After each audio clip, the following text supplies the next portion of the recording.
Welcome to Free Thoughts from Libertarianism.org and the Cato Institute. I'm Trevor Burrus. And I'm Aaron Powell. Joining us today is Ben Domenech, founder and publisher of The Federalist, host of the Federalist Radio Hour, and writer of The Transom, a daily subscription newsletter for political insiders. He is also the co-founder of the Red State Group blog. Welcome to Free Thoughts, Ben. Good to be with you. Free Thoughts is usually a show. I think we try to be a show about deep ideas and eternal ideas, not as much politics. Our last episode, topics without a large audience. Yes, exactly. That's our niche. And our last episode was about Confucius and libertarianism. Ooh. But today I think we should just talk about politics, if Aaron will oblige. You okay with that? I think so. Okay. So we are in the midst of everyone's craziest political year ever, with all these things going on. And of course, the big name is Trump. You wrote a piece a year ago. We're recording this in August of 2016 that did a pretty good job of predicting Trump. I'm not sure if that's changed much, but I guess I just want to ask, what is your theory of Trump? Because everyone has a theory of Trump. So What is your theory of Trump? Sure. And with apologies for the fact that just about everybody's theory involves vindicating their prior critiques of the Republican coalition or the party or ideas, what have you. Everybody likes to blame the people they were already blaming for things. From my perspective, my theory of Trump and the one that I wrote about back in last August was essentially that the Republican Party has been a coalition that combined people who believed in conservative or limited government ideas from what you could generally describe as a classically liberal view of the rights of all people and the importance of limiting government's intervention in people's lives. That ideological core was what really animated conservatives, and particularly I would say the Tea Party, things of that nature.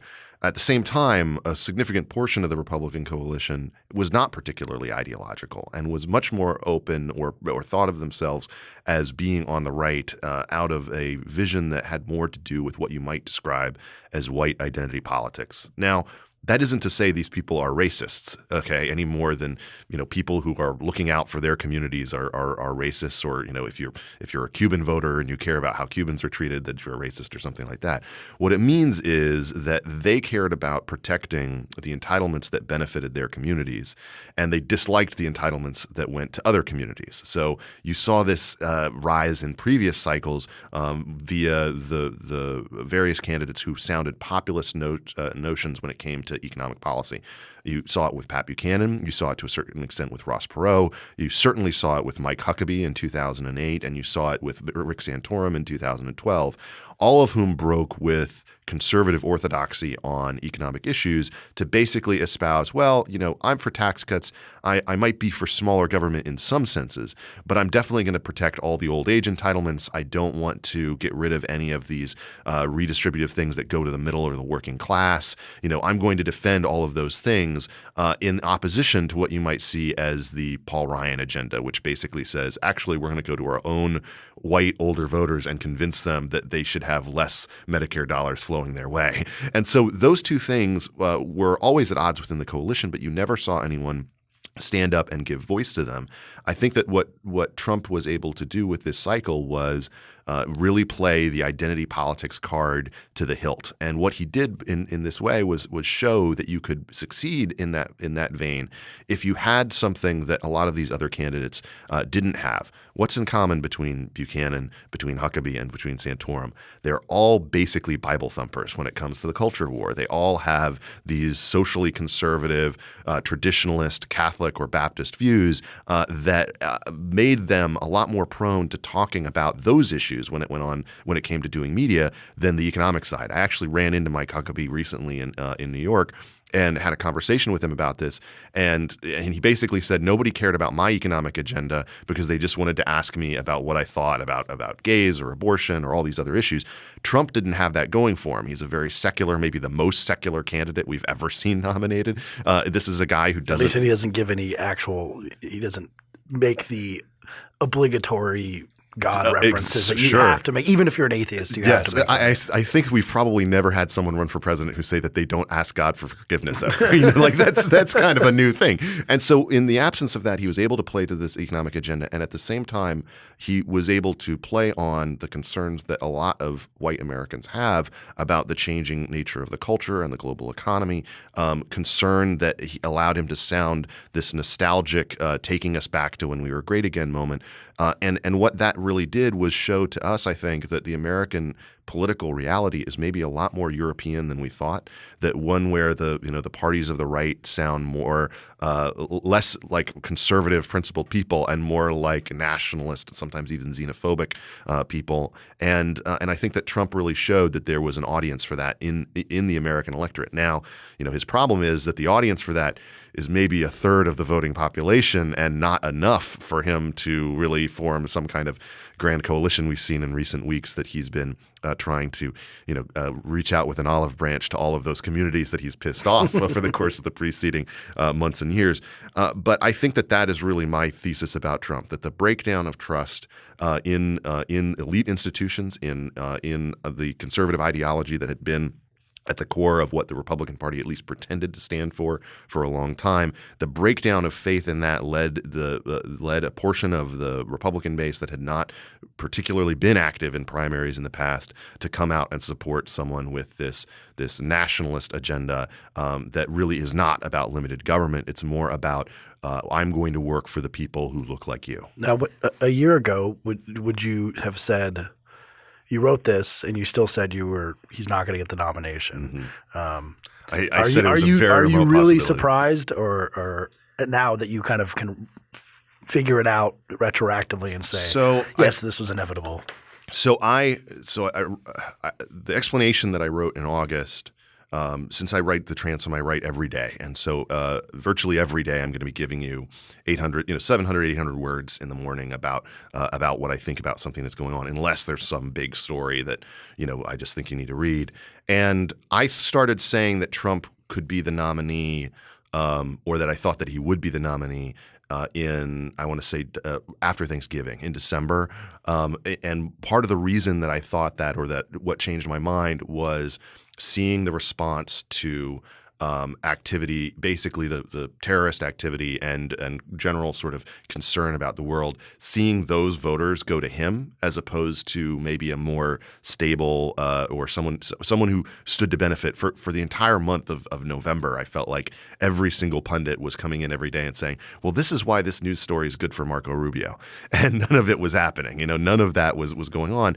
And what I think that reflected was that when voters talk about wanting somebody new, wanting a fresh face, what they really meant this time around was somebody who was completely outside of politics, not just someone who was, a fresh-faced governor or a young senator or something like that.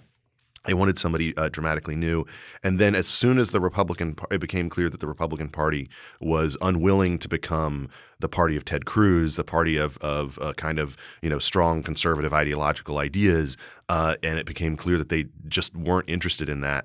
That's the moment where I really changed my mind, and I think that was happening basically in December. How much of a role did media coverage play in him winning? Because you have a field, at least earlier on in the primaries, there's a lot of people.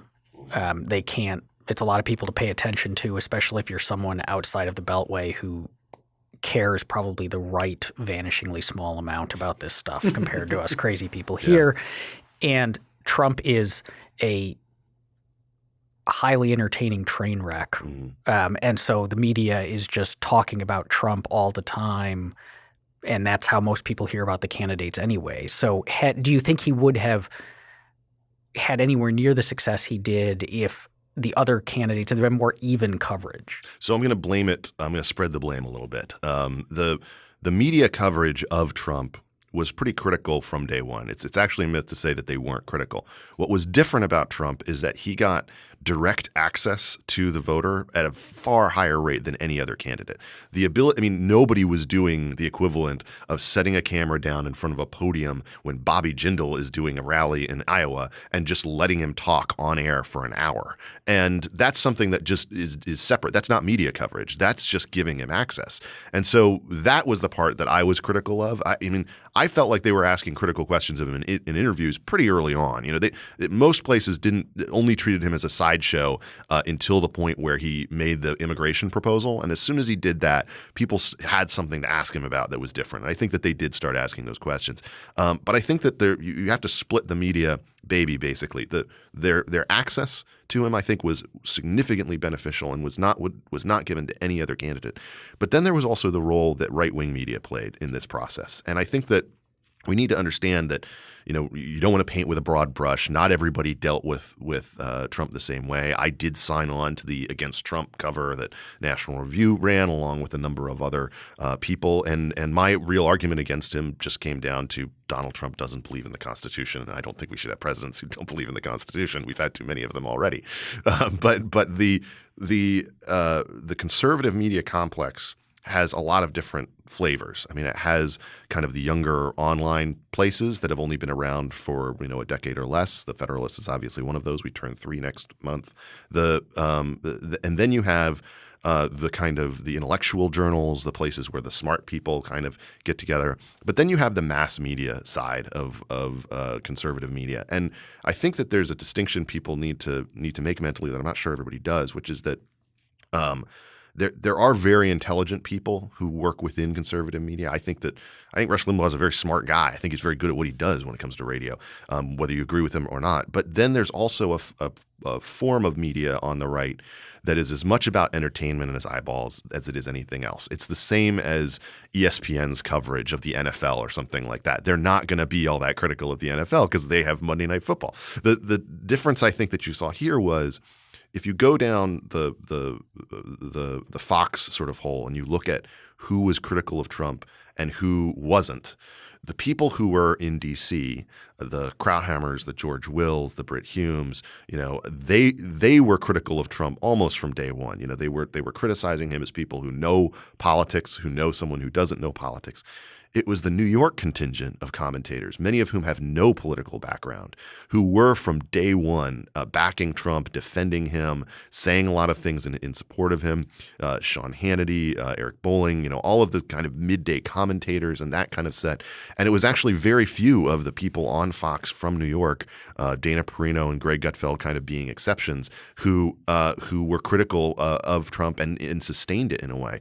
I think that made a significant difference in this cycle. And I think that it had a lot to do with the fact that Fox people who watch it are voters. They are Republicans. They're very active. And I think that the most critical moment in this cycle was actually came after Ted Cruz won Wisconsin and had some momentum. He was actually in internal polling. He was ahead of Trump in California. He looked like he had some momentum.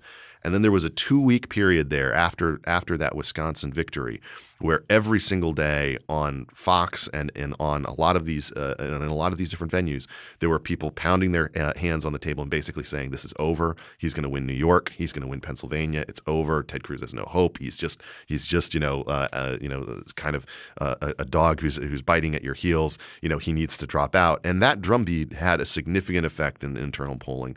Ted Cruz saw his numbers turn around significantly. He really dropped. And I think that speaks to the power that this media really has to frame what's happening in an election. It seems that your theory partially of Trump relates to this sort of idea of transactional politics. And it kind of reminds me of Jay Cost's Spoiled Rotten, where Yes. we had Jay on to talk about Republic No More, but his book before that, Spoiled Rotten, discusses how transactional politics, meaning vote for me and I will give you things, crept into the Democrat Party in the 30s, and that's sort of where it remained. But if the Republican Party was trying to be classically liberal, which is sort of against transactional politics, at least in theory, in principle, and that's just not going to fly. And this brings up the question of what libertarianism, that part of republicanism, has to offer an electorate anymore if we're going to say we're not going to give you anything except for the possibility of a richer world that is not a check in your pocket. And so it's a repudiation. And so maybe the reality of politics just ends up being that if you got principles, you're going to lose. The libertarian position is the same as Michael Corleone's in Godfather 2. I'm offering you nothing, not even the fee for the license. But here's the thing about that. My argument has been, and this goes back a couple of years now, that this populist rejection of the elites was going to happen one way or the other. Like it was already, you could see it rising, and people like Tim Carney and myself, have been writing, for a while now. Hey, guys, you kind of need to get behind this or find a way to help it move in the right direction. Otherwise, it's just going to go. I mean, this is a fire that was going to happen anyway. But when a forest fire happens, you have to do controlled burns around it. You have to dig trenches. You can't just let it burn. Otherwise, it just consumes the whole forest. I think in this case, you had a number of politicians who are themselves transactional, working in a way that ignored this populist fervor, the rejection of the elites, and this distrust of established institutions that was rising.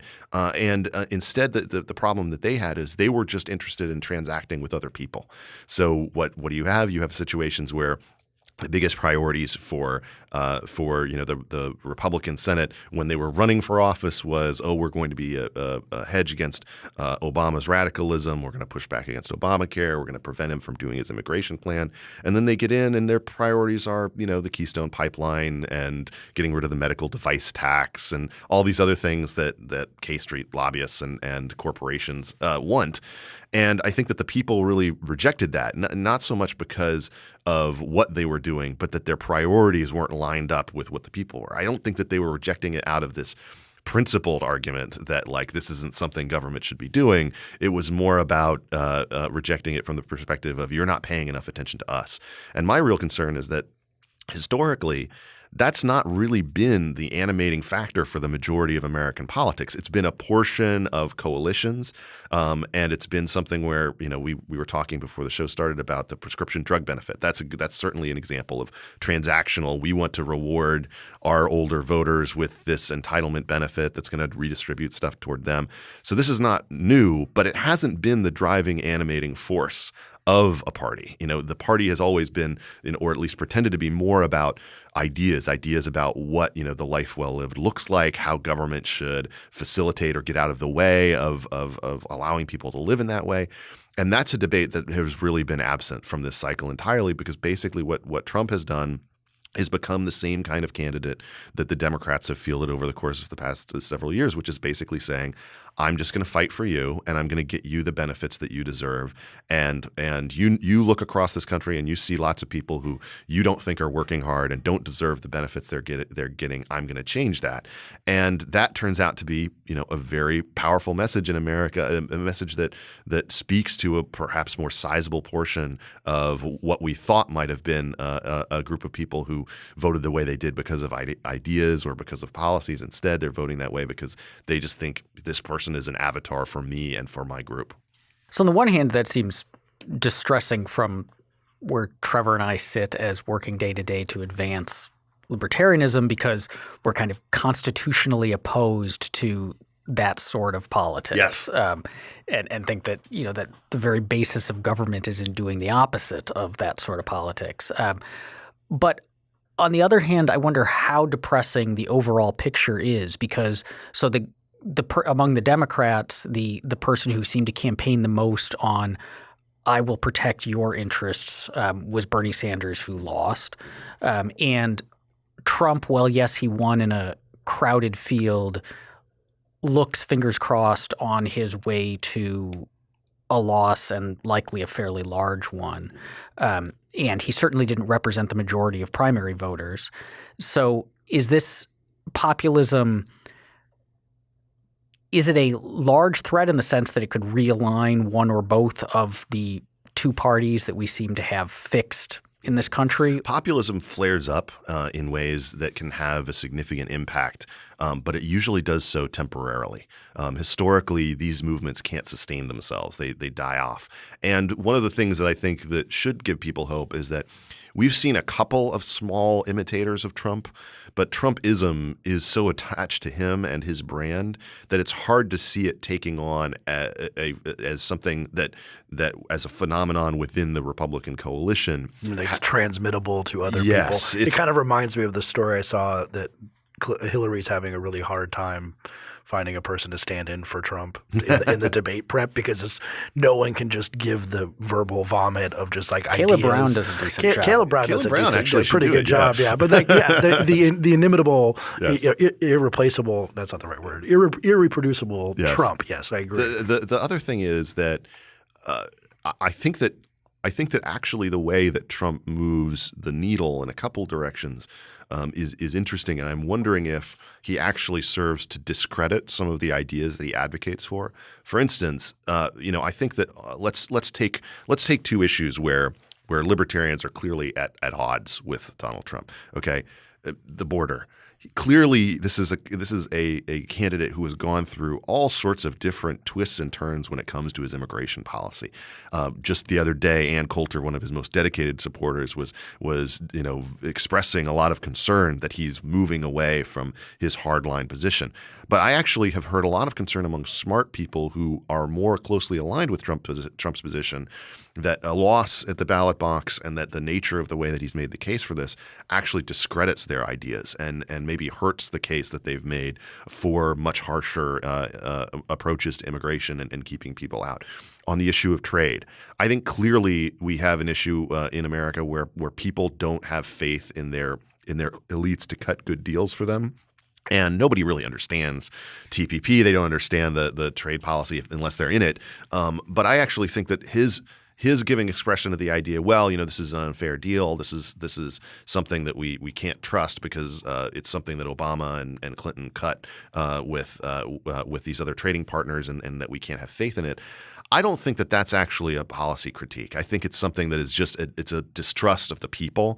And so again, I don't think that endures after Trump in a way other than something that we probably would be okay with, which is skepticism of our elected officials to not just be corporatist, not just have a corporatist approach to the way the trade policy works. On the other side, on foreign policy, I think that Trump actually reveals how much of the Republican electorate rejects the general foreign policy consensus that has been a part of their hawkish leadership over the course of the past 2 decades. One of the downsides to not having anyone from the Bush administration run in 2008 or 2012 or anybody closely aligned with Bush was that we never had a great working out of what we learned from Iraq and what we learned from Afghanistan, what we learned from his approach really to foreign policy generally.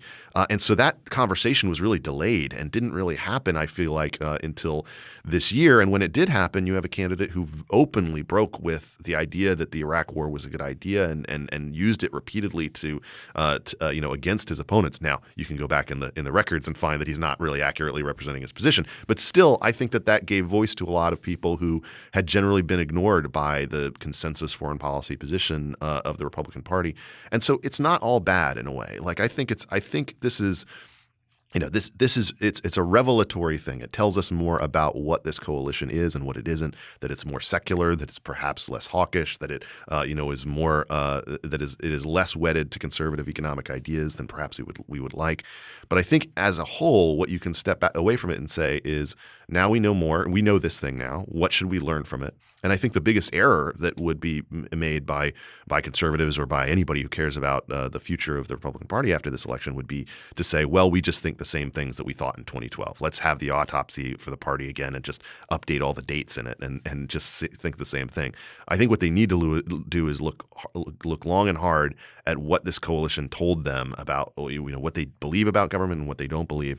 And then it's the responsibility of leaders to try to translate that populist rage into things that are actually good. How do we use skepticism for the elites, skepticism for these institutions, skepticism about the deals that are being cut to actually further the cause of liberty as opposed to just promising that I'll be a strong man for you.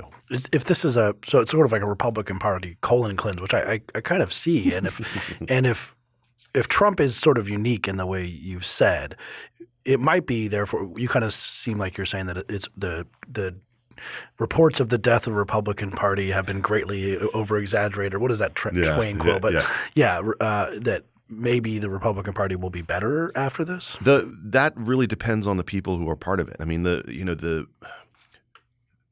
Trump reveals things about the country that I think we have been ignoring for quite a while. The Republican Party establishment and leaders, the donor class, was very good at keeping this tapped down. They nominated John McCain, they nominated Mitt Romney, and it was a situation where they really did kind of push this populist rage to the side. Now they've nominated the guy who was one of the original birthers, and is clearly someone who plays this very aggressive tabloid-esque kind of game.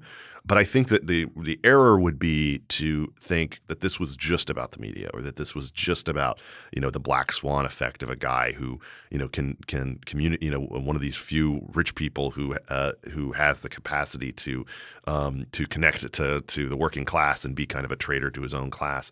The lessons that I think they ought to take are ones that really tell them things about their coalition that they might not have wanted to pay attention to for a while. And parties do die, but what's more common is for parties to realign in ways that make them be very different things. The Democratic Party of JFK, is not the Democratic Party today. Okay, in fact, I would argue the Democratic Party of Bill Clinton is not the Democratic Party today. Absolutely. Bill Clinton could run against. I mean, Bill Clinton's more Mitt Romney. I always wanted Bill Clinton of 1992 to run against Mitt Romney, and basically the same candidate. Yeah. You're completely right about that. And the thing is, honestly, that. That's the problem. That's the kind of future that I think the Republican Party has. I think it's going to go through a period of realignment. It's going to become something different. The concern I would have if I were a member of that party, or if I was in its leadership, is that there's going to need to be a lot of leadership from some young voices that directs this fire. Otherwise, it will consume the party, and it'll turn it into a rump nationalist party along the lines of what we've seen in Europe from the far right. So when I paid attention to the Trump campaign, and when I have been critical of Trump, the concern that I have is not just about the policies that he represents or the shift towards we're going to prop up entitlements, and we're going to build walls, and we're going to kick people out, and we're going to murder even more people overseas, and so on and so forth. But there's an ugliness to it, and that seems like the kind of thing that it's harder to realign around. Like the thing that seemed to rocket him to fame initially was the Mexicans are sending rapists, and every time he turns around and says something that's not just stupid, and he says a lot of very stupid things. In fact, he's often one of the most profoundly confusing things to me is how people can be excited at his rallies because what he's saying literally doesn't make any sense. Like, it's like a Space Ghost rant. Yes, but that there seems to be this like just really repugnant ugliness to the rhetoric and the way that he talks about other people and the way that he talks about out groups from the perspective of his supporters.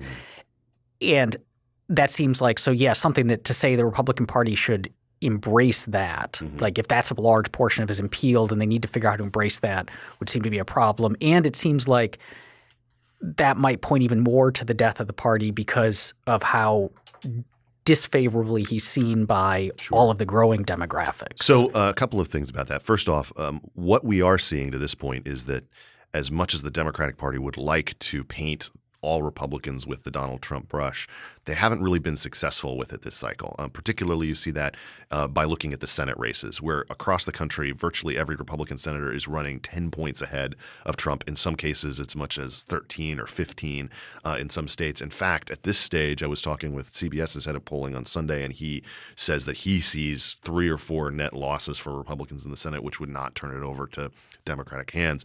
So I think that tells you to a certain extent that they're not grouped in with him in the same way when it comes to the perspective that Hispanic and Black Americans have on Trump. Trump at his best sounds like a politically incorrect New York City cop. who's sitting at the bar at the end of the day and ranting at the television. And that's basically the way that Trump lives his life. There's something that actually can be refreshing about that in the day and age of scripted politicians. And you think of how scripted Romney was in particular, and particularly politicians who are just willing to take it when it comes to the media criticism and not fire back. And I think that given that our media entities are so unpopular, Trump's activity and doing that is something that really paid dividends for him this cycle. And I think that that's not necessarily a bad thing for Republicans to take on in their relationship with the media going forward, simply because the media is, let's face it, in the tank for Hillary. It really is. And it's not so much it's more true this cycle, I think, than it's been true any other cycle. It's not just that they view Trump as like this extinction level event. They just, from day one, they've been kind of shocked, I think, that people responded to him in the way that he did. That's not necessarily bad. But I agree with you on the ugliness side. At his worst, he's Joffrey from Game of Thrones. He is literally the guy who likes to go and pull the wings off of insects and just he'll just pick people to go after on certain days for no rhyme or reason, and do so in a very active and personal way. And that to me is something that's very disgusting, and I think that most politicians will never do that. That very few politicians will go down that road. But I do think that when you just as a matter of the way that he approaches things, people will say things about him like, oh, he tells it like it is, or he doesn't play their game, or he's not politically correct. I think there's actually some virtue to that in this day and age, in recognizing that the media no longer plays by the rules that it did 20 or 30 years ago in the way that it treats these candidates. And I think particularly that's true of outlets that have really risen up to a degree where they particularly will target and try to ask Republicans difficult and crazy questions in order to get them to stumble. And I think a perfect example of that is actually was from a Trump press conference a couple of months ago, where he spent the entire press conference bashing the media and talking about how terrible it was, and he's doing it right to them. And then the last question was from a Yahoo News journalist who asked him what he thought about Harambe. And Trump actually gave like this 5-minute answer about what he thought about Harambe. And it was, just sort of going, it's a very difficult thing. You have to make, these split judgments. And, I understand how the concern of he had clearly thought through, what he thought about Harambe. But the thought that I had was, what? Ask that of any of the other 16. And they would probably have stumbled on that question. They might not have known how to answer it. They might not have, what do I say in this sort of scenario? They might have given some very typical politician answer like, well, that's not what I'm talking about. I'm talking about, subsidies today. I think that Trump's response actually in that point, that type of thing does work. And it works because in this day and age, you have journalists who are asking not just gotcha questions, but gotcha questions about all kinds of pop culture things.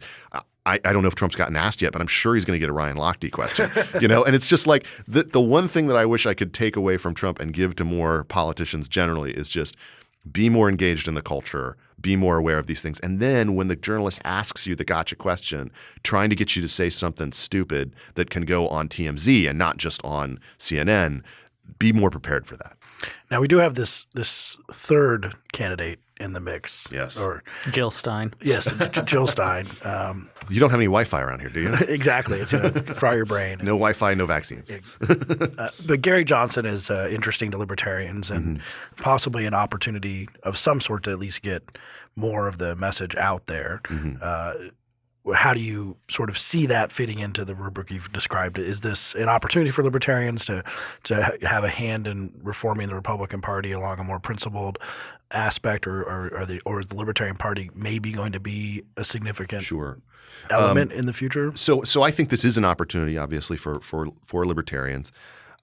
Personally, I wish that they had a different candidate running this cycle. And it's not that I dislike Gary Johnson personally. I think he would be a better president than either Donald Trump or Hillary Clinton. I know plenty of people who are Republicans or who have been Republicans who are going to vote for him.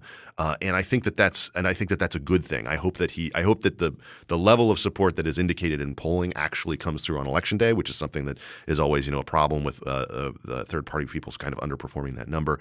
And I hope that he gets on the debate stage. My only problem really is that when I look at Gary Johnson, what I actually see, and even more so when I look at Bill Weld, I see kind of a 90s era liberal Republican, which is not as much about eliminating eliminating departments, cutting back government, limiting government in aggressive ways. It's more about, socially liberal, fiscally conservative, that kind of thing. The difference is social liberalism in the 90s was – the ACLU was still signing on to the Religious Freedom Protection Acts. They were still fighting along the same lines when it came to civil liberties, free speech, and free speech. Liberals today have really dropped that from their menu of things. They are aggressively anti-free speech in a lot of different areas, and not just in the campus. And I'm very concerned that that's going to be an issue under a Clinton presidency that gets ramped up even more, since she's never been a fan of free speech and has plenty of enemies out there that she'd like to see have to deal with all sorts of problems. I wish that the Libertarian Party had nominated someone who was more aggressively pushing libertarian ideas, as opposed to kind of being a middle-of-the-road, moderate Republican candidate, which is basically what he is this cycle. I understand, though, that this is a guy who had a very good governorship. I think is someone who is certainly doesn't have the criminal problems of Hillary Clinton or the insanity problems of Donald Trump. The only thing is, I wish that it had been maybe a younger voice who represents more of a 21st century approach to libertarianism. I would have really liked to see when it became clear that Clinton and Trump were going to be the nominees. I would have liked to see somebody like Justin Amash get in there, just in the sense that I'd like to see some of these younger faces, because you want someone who can not just be a face for libertarianism this cycle, but can be a leader going forward. And I think that's going to emerge. I think that there are going to be a lot of people after this cycle who kind of take a hard look at, am I really a Republican? What do they really stand for? If the Libertarian Party really stands for things that I believe in, that is something that I can build, a more meaningful approach around, for myself as a voter going forward. So I do think it's an opportunity. I just would have liked it to be a little bit more, shall we say, radical. I'd like to be having those good fights where libertarians are really right and Republicans have been really wrong, and instead it's like, it's more, hey, look, we're way more normal than these other people. I like your 90s comparison, because Gary Johnson sometimes reminds me of the guy who used to host Double Dare, Mark Summers, because he always used to wear sneakers with a suit. Yes. It was like, whoa, you so crazy, Mark Summers. What are you doing? Yeah, and he's kind of awkward and stuff. But. Yeah, this is I think it was the week before Johnson got the nomination. I had a piece in the Washington Post about my fears about nominating him and Weld. That it was when a lot of Republicans were saying, not a lot, but there were prominent Republican pundits and other people saying, I'm going to vote for the Libertarians, I'm going to switch my party affiliation, and so on. And I had this fear that the Libertarian Party, which I should say, because we get lots of confusion about this, like libertarianism.org, that this podcast is a part of, is not in any way affiliated with the Libertarian Party. Cato is not affiliated with the Libertarian Party. They're different things, and not all small L libertarians are big L libertarians. But that if the Libertarian Party became kind of the place where people who used to think of themselves as Republicans, and then the Republican Party went insane, and so we want kind of moderate Republicans to have a new home, and if Johnson and Weld represented that kind of moderate Republicanism taking over the Libertarian Party, that unless they were going to win, because obviously they're better than the alternatives right now, that you risk that if the Libertarian Party and libertarianism kind of represents like America's founding conscience, like the principles of the American founding and the principles of real constitutionalism, and giving that a voice, even if it's not going to win, it still is going to be a voice out there saying like, hey, you guys are drifting from like what you have pretended to value, at least, that's going to hurt American politics over time. But at the same time, it's hard to say, like, because even the kind of moderate republicanism that they've advanced looks so damn good compared to the other choices. Yes, it does look it does have that 90s moderate Republican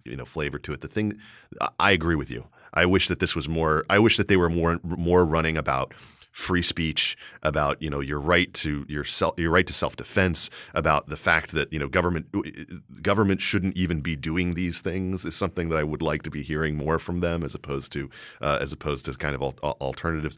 But I do think that there's in the war of ideas that we've all been fighting in and dealing with over the course of our career, this is, I think, an opportunity, regardless of whether Johnson and Weld can be the people who actually express those ideas consistently. I think this is an opportunity to kind of say, what does the party stand for? What is it about? What should a coalition be about? What does this look like? And I think in this context, the clarity that libertarians offer, that small L libertarians can offer to voters in the wake of something this crazy is something that I think is going to have more appeal to it, and is going to get a response not just from those looking for someone who's not a criminal and not nuts. Do you think that there will still be the alignment with libertarianism and the right? Because some people say, this is now the middle, which is a little bit different than people have said, but it works in this context.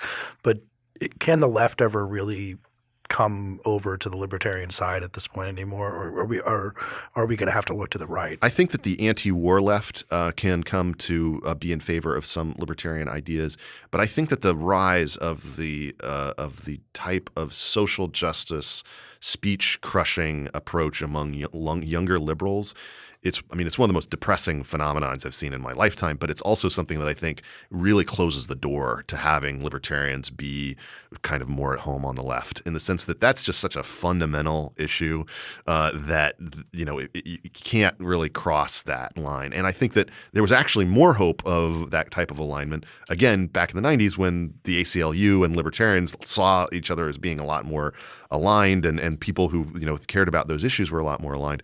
I think now that you basically have a Democratic Party that is corporatist, that is more hawkish, that is entirely in favor of the surveillance state, that doesn't particularly care about civil liberties for individuals, and that, having sort of achieved what they wanted to when it came to most of the culture wars, is now moved from arguing about whether abortions should be legal or not to arguing that we need to get rid of the Hyde Amendment and everybody needs to pay for everybody else's abortions. Like they've moved so far away from where they were before that I think that has really kind of closed off. And I think libertarians actually may end up in the middle just by default. If we end up in a situation where you have one party that's basically corporatist, one that is kind of nationalist and protectionist, the middle position is going to be the one that's okay with advancing in the global economy and economic progress and technology, and isn't just trying to engage in either Keynesian expenditures or in some kind of redistributive project that more favors people of a certain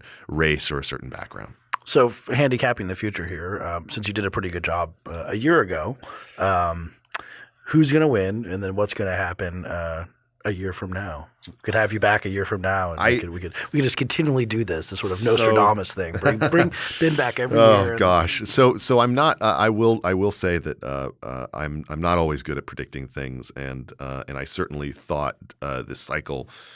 I still, even though I outlined how I thought Trump could win and why he could, I still thought that it was unlikely when I wrote a year ago. So here's what I think is likeliest at this stage. I think Trump is going to lose, but I think he's going to make it closer than people currently think. I think that he'll probably end up with a loss that looks nationally probably like a 5 or 6 point loss. But he might actually win a state or two that Mitt Romney didn't win, simply because of the demographics involved. He might lose a state or two that Mitt Romney won. Ultimately, I think it's going to be kind of a wash, not the blowout that I think some people see in the national polling, but also I think not close.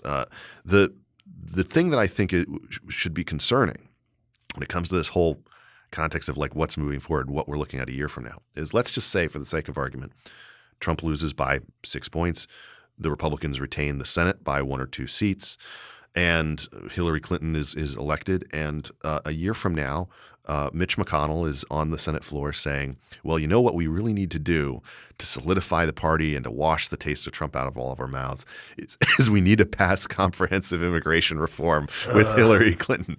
Something that would just be, a giant finger raised to the base of Trump supporters and would probably animate them all the more within the Republican primaries. Now, I'm not saying that's going to happen. I'm just saying there's a possibility something like that happens. Or name your deal, name your other, thing that they're going to do in terms of transactional politics with Hillary Clinton. There's a surprising number of Republican politicians, I think, who think of Hillary Clinton as the way she was when she was in the Senate much earlier, as opposed to the way she is now, which is, in my view, much more wedded to the progressive culture war and to all of these different promises that she's made along the way to get to where she could be right now. And I expect that her presidency is going to offer something that looks a lot more like Obama and a lot less like the triangulation that Bill Clinton did in the 90s. Thanks for listening. If you enjoy Free Thoughts, please take a moment to rate us on iTunes. Free Thoughts is produced by Mark McDaniel and Evan Banks. To learn more about libertarianism, visit us on the web at www.libertarianism.org.